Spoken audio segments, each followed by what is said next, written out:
अगर जैसा अब तक होता आया है वैसा ही 2026 में होता है तो पहाड़ खत्म हो जाएगा। खाली हो चुके पहाड़ों में जो थोड़े बहुत काम हो रहे थे वे होने भी मुश्किल हो जाएंगे।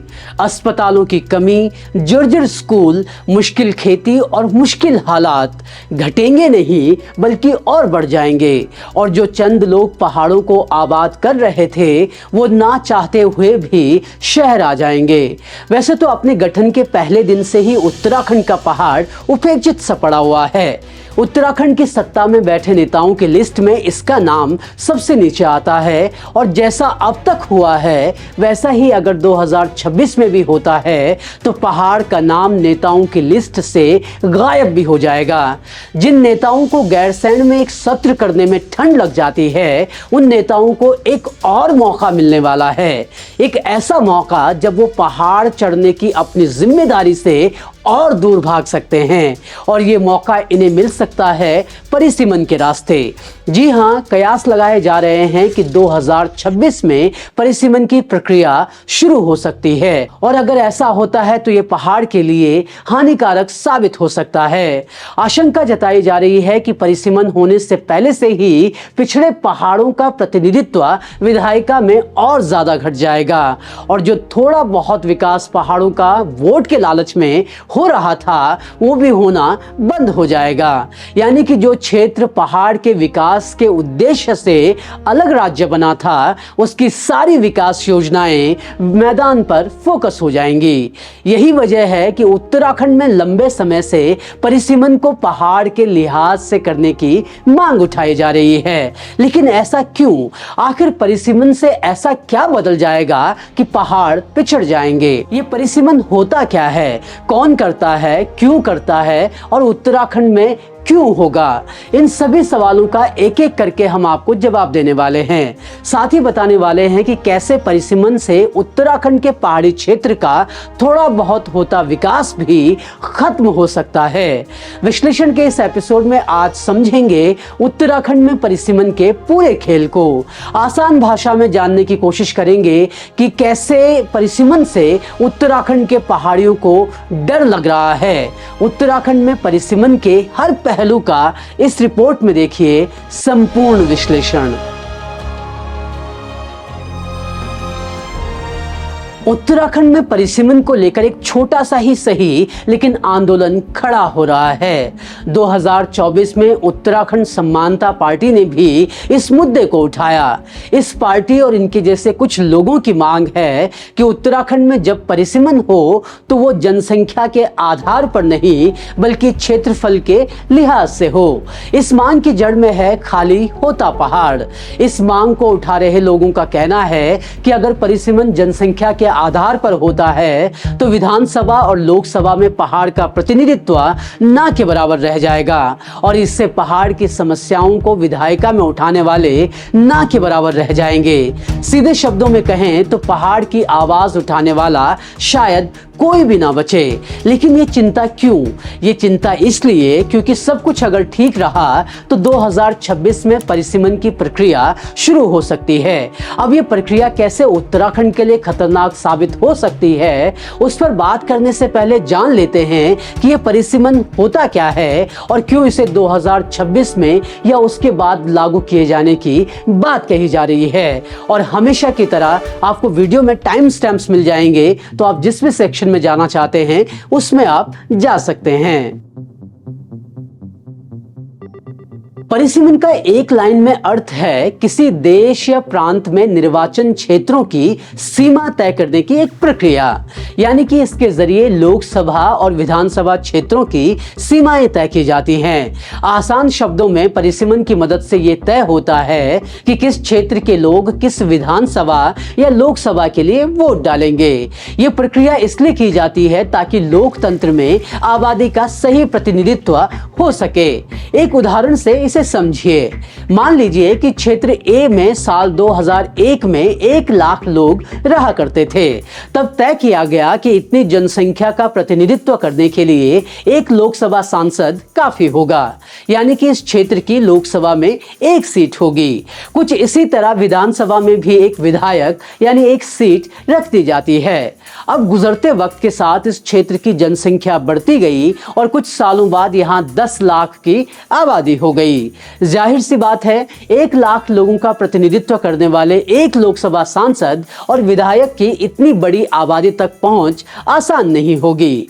ऐसे में खतरा है कि लाखों लोगों की बात या परेशानी लोकसभा या विधानसभा में नहीं उठ पाएगी और इससे यह खतरा हो जाता है कि यहाँ के लिए विकास योजनाएं तैयार नहीं हो पाएंगी।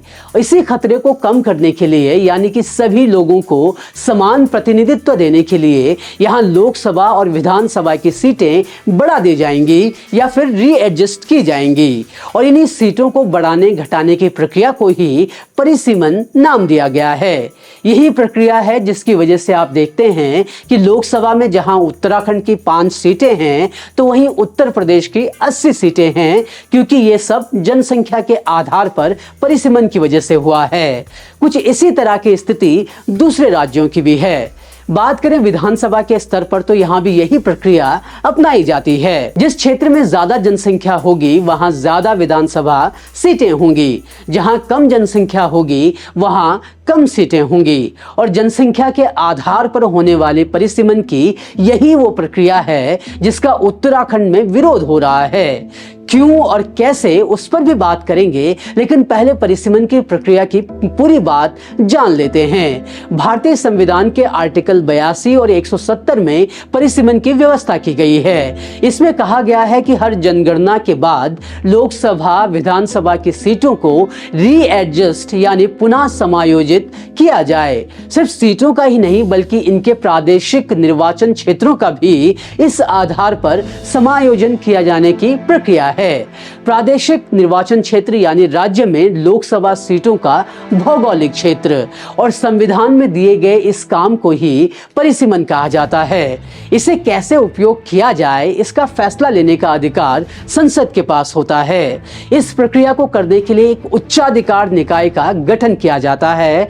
ऐसे निकाय को परिसीमन आयोग या फिर सीमा आयोग भी कहा जाता है।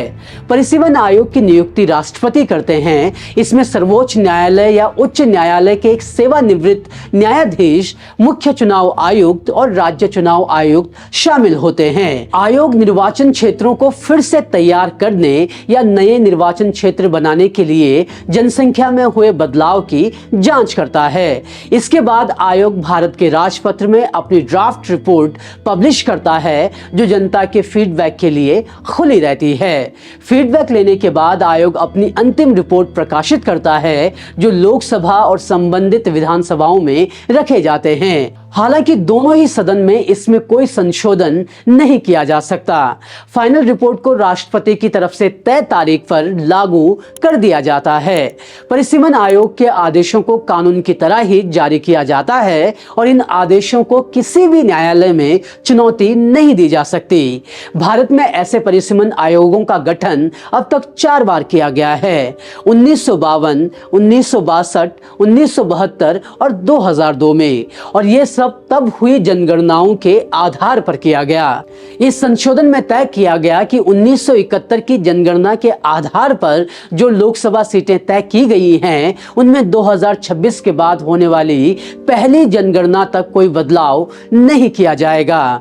कुछ इसी तरह की समान व्यवस्था विधानसभा सीटों के लिए भी कर दी गई थी। उस वक्त ऐसा करने के पीछे सरकार का अनुमान था कि 2026 तक सभी राज्यों में जनसंख्या वृद्धि का औसत समान हो जाएगा। यही संशोधन वजह है कि 2026 में या उसके बाद परिसीमन होने के कयास लगाए जा रहे हैं। खैर, ये तो बात हो गई देश की, लेकिन जब हम बात करते हैं उत्तराखंड की, तो क्योंकि ये राज्य 2000 में बना था तो इसमें 2 परिसीमन अब तक हो चुके हैं। तो चलिए उत्तराखंड में परिसीमन को भी विस्तार से समझ लेते हैं।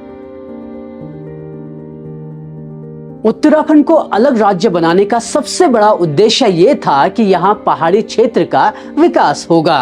राज्य गठन की मूल अवधारणा ही ये थी कि छोटी विधानसभाएं और प्रशासनिक इकाइयां होंगी तो तेजी से विकास होगा। राज्य गठन हुआ तो पर्वतीय क्षेत्रों में छोटी विधानसभाओं के गठन से ये बात साकार होती दिखी, लेकिन परिसीमन ने सब कुछ बिगाड़ कर रख दिया और 2026 या उसके बाद होने वाले परिसीमन से भी यही डर है। और अब ये डर इसलिए भी ज्यादा है क्योंकि ये पहाड़ खाली करवा सकता है। खैर, इस मुद्दे पर बात करने से पहले उत्तराखंड में परिसीमन को पूरी तरह समझ लेते हैं। 9 नवंबर 2000 को यूपी से अलग होकर अलग राज्य उत्तराखंड बना तो इसके हिस्से में विधानसभा और विधान परिषद दोनों को मिलाकर कुल 30 सीटें आई थी। इसमें से 19 पहाड़ की थी और बाकी मैदानों में थी। इसी के आधार पर प्रदेश की पहली अंतरिम सरकार चुनी गई। अब 2002 में यहां पहले विधानसभा चुनाव होने थे। इसके लिए परिसीमन आयोग का गठन किया गया, जिसे कुलदीप सिंह कमीशन नाम से भी जाना जाता है। इस आयोग ने उत्तराखंड को पहली बार 70 विधानसभा सीटों में बांट दिया। इस परिसीमन में पहाड़ को 40 और मैदान को 30 सीटें मिली।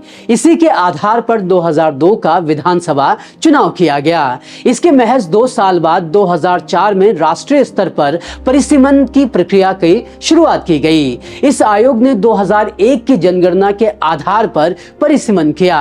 इसने देश के सभी राज्यों की तरह उत्तराखंड में भी परिसीमन की प्रक्रिया शुरू कर दी। उत्तराखंड में एक विधानसभा सीट के लिए जनसंख्या का मानक तय कर दिया गया, जैसे कि दूसरे राज्यों में भी किया गया था। मैदानी क्षेत्र में यह मानक 1 लाख जनसंख्या का रखा गया, तो वहीं पहाड़ी क्षेत्र में इसे 85,000 कर दिया गया, क्योंकि उस समय भी यहाँ का पहाड़ी क्षेत्र पलायन की मार झेल रहा था। हालांकि इतनी रियायत के बावजूद पहाड़ का नेतृत्व लगातार घटा। इस परिसीमन आयोग ने 2008 में अपनी रिपोर्ट सौंपी। इस परिसीमन से पहाड़ की 40 में से 6 सीटें घट गई और मैदान की 6 सीटें बढ़ गई, और इस तरह पहाड़ में 34 और मैदान में 36 विधानसभा सीटें हो गई। हालांकि परिसीमन आयोग की योजना पहले पहाड़ की 9 सीटें कम करने की थी, लेकिन जब यह आंकड़ा ज्यादा लगा तो खुद ही 10% वेरिएशन का प्रस्ताव कर 6 सीटें कम कर दी गई। 2012 के परिसीमन में नंदप्रयाग और पिंडर जैसी कई विधानसभाओं को मर्ज कर दिया गया। इसे 2012 का परिसीमन भी इसलिए कहा जाता है क्योंकि इसी के आधार पर 2012 के चुनाव हुए थे, और यह हालात उस राज्य के थे जिसे पहाड़ी राज्य कहा जाता है। इसी परिसीमन को लेकर यह भी कहा गया कि पिछड़ेपन, भौगोलिक और सामाजिक स्थिति की वजह से पहाड़ों को मिली छूट उससे छीन ली गई। यह कांग्रेस की राज्य सरकार के कार्यकाल में हुआ और इसे भाजपा का भी पूरा समर्थन हासिल था। इस वक्त राज्य सरकार अगर चाहती तो इस परिसीमन से इनकार करते हुए परिसीमन आयोग को एक प्रस्ताव भेज सकती थी। देश के कई राज्यों ने ऐसा किया भी, लेकिन उत्तराखंड सरकार को यह जरूरी नहीं लगा। और लगना भी क्यों था? जिन माननीयों को गैरसैंण में बजट सत्र करने में ठंड लग जाती है, वो पहाड़ का प्रतिनिधित्व आखिर क्यों कर ही बढ़ाना चाहेंगे?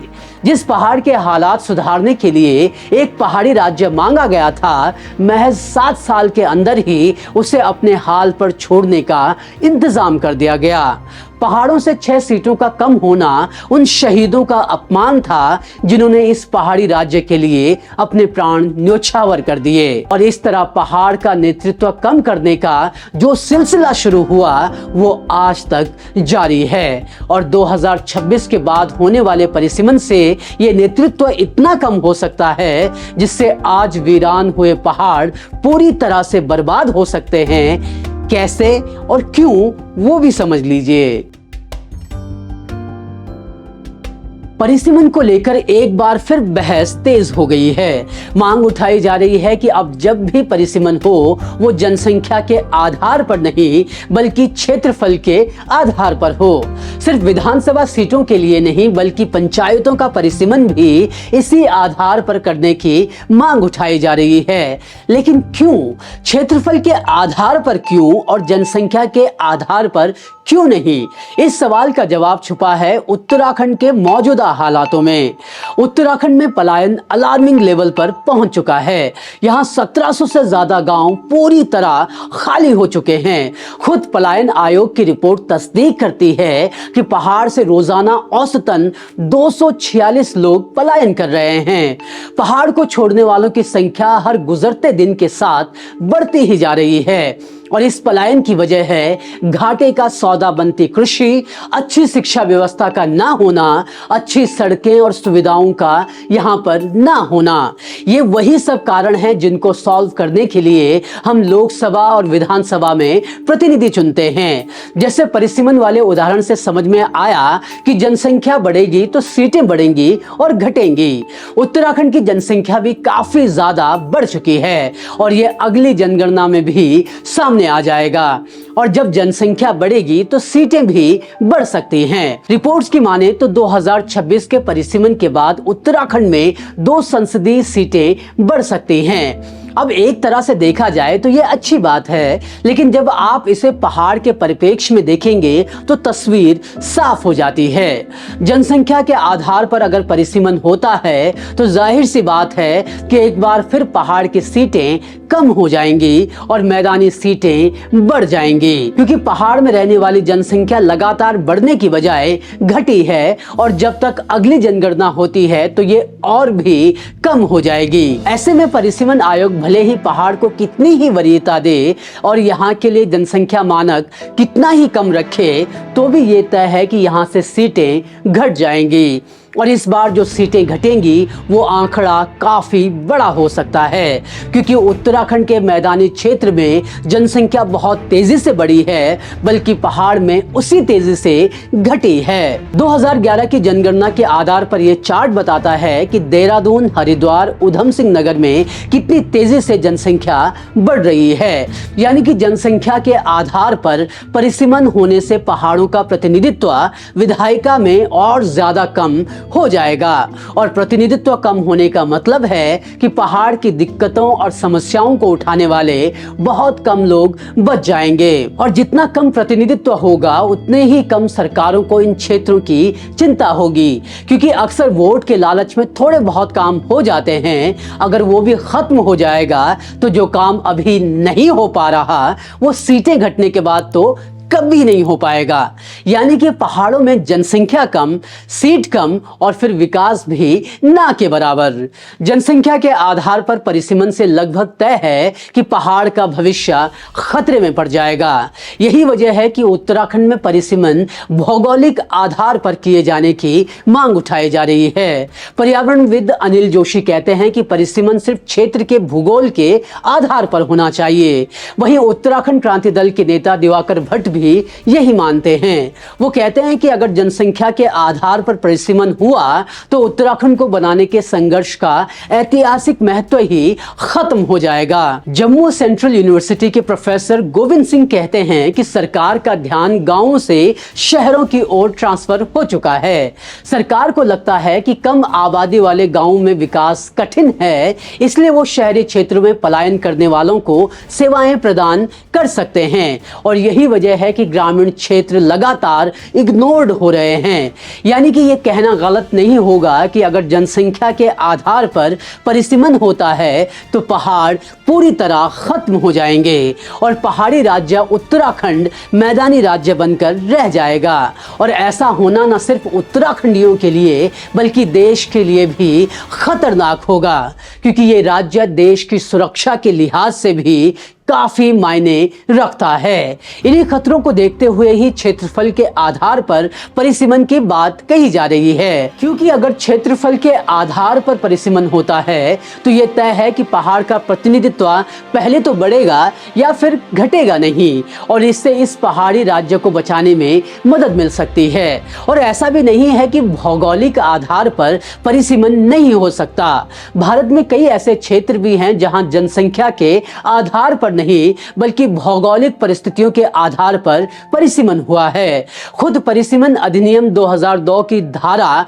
9 और 10 में परिसीमन को भौगोलिक रूप से करने का उल्लेख मिलता है। इसमें भौगोलिक विशेषताओं, प्रशासनिक इकाइयों की विविधता, संचार सुविधाओं और सार्वजनिक सुविधाओं को ध्यान में रखते हुए परिसीमन निर्धारित करने के लिए मानक निर्धारित किए गए हैं।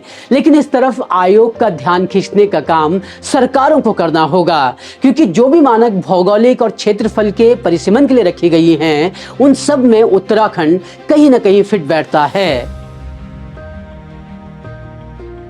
तो कुल मिलाकर ये तय है कि जनसंख्या के आधार पर अगर परिसीमन हुआ तो पहाड़ का प्रतिनिधित्व जो अभी कम है वो ना के बराबर रह जाएगा और ये पहले ही पिछड़े पहाड़ के लिए और भी खतरनाक साबित होगा। ऐसे में क्षेत्रफल के आधार पर ही उत्तराखंड में परिसीमन किया जाना फायदे का सौदा लगता है, लेकिन इस फायदे को पहाड़ तक पहुंचाने के लिए खुद यहाँ की सरकारों को भी पहल करनी होगी। राजनीतिक पार्टियों को बढ़ चढ़कर क्षेत्रफल के आधार पर परिसीमन का मुद्दा उठाना होगा। मुद्दा उठेगा, चर्चा होगी तो ही सरकारें शायद सुने और शायद पहाड़ों को बचाने के लिए एक अहम कदम उठाया जा सके, क्योंकि जब तक नेता पहाड़ नहीं चढ़ेंगे तब तक यहाँ का विकास भी नहीं हो सकता। जैसे हमने कहा कि गैरसैंण के हालात हम देख ही रहे हैं। हर बजट सत्र से पहले ठंड का बहाना करके देहरादून में सत्र कर दिया जाता है। ये सबको पता है कि पहाड़ का जीवन आसान नहीं है और इस मुश्किल जीवन को सुविधाओं का अभाव और भी मुश्किल बना देता है। इसलिए जरूरी है कि पहाड़ का अस्तित्व बचाया जाए और इसके लिए हर स्तर पर प्रयास किए जाएं, फिर चाहे वो परिसीमन के स्तर पर हो या मूल निवास और भू कानून के स्तर पर हो। क्योंकि अगर ऐसा नहीं हुआ तो उत्तर प्रदेश में रहने के दौरान जो हालात थे वो कभी नहीं बदल पाएंगे और शायद तब हर उत्तराखंडी यही बोलता फिरेगा, इससे अच्छा तो हम उत्तर प्रदेश में ही थे। खैर, हालात और सवालात बदलना पूरी तरह सरकारों के हाथ में है। जब तक ये सरकारें कुछ करती हैं तब तक आप उस सवाल का जवाब भी जान लीजिए जिसमें अक्सर पूछा जाता है कि क्या हम उत्तर प्रदेश के साथ रहने के दौरान अच्छे थे या अब अच्छे हुए हैं। इस सवाल का जवाब हमने तथ्यों के आधार पर अपनी इस रिपोर्ट में देने की कोशिश की है। जरूर देखें और समझने की कोशिश करें कि कैसे पहाड़ की स्थिति दिन ब दिन बदतर होती जा रही है और कैसे हम इसे बदलने के लिए प्रयास कर सकते हैं। तब तक के लिए आपको विश्लेषण का ये एपिसोड कैसा लगा जरूर बताएं। पसंद और समझ में आया हो तो इसे लाइक और शेयर जरूर करें और उत्तराखंड के ऐसे ही अनछुए मुद्दों पर चर्चा के लिए हमारे चैनल को सब्सक्राइब करना ना भूलें। धन्यवाद।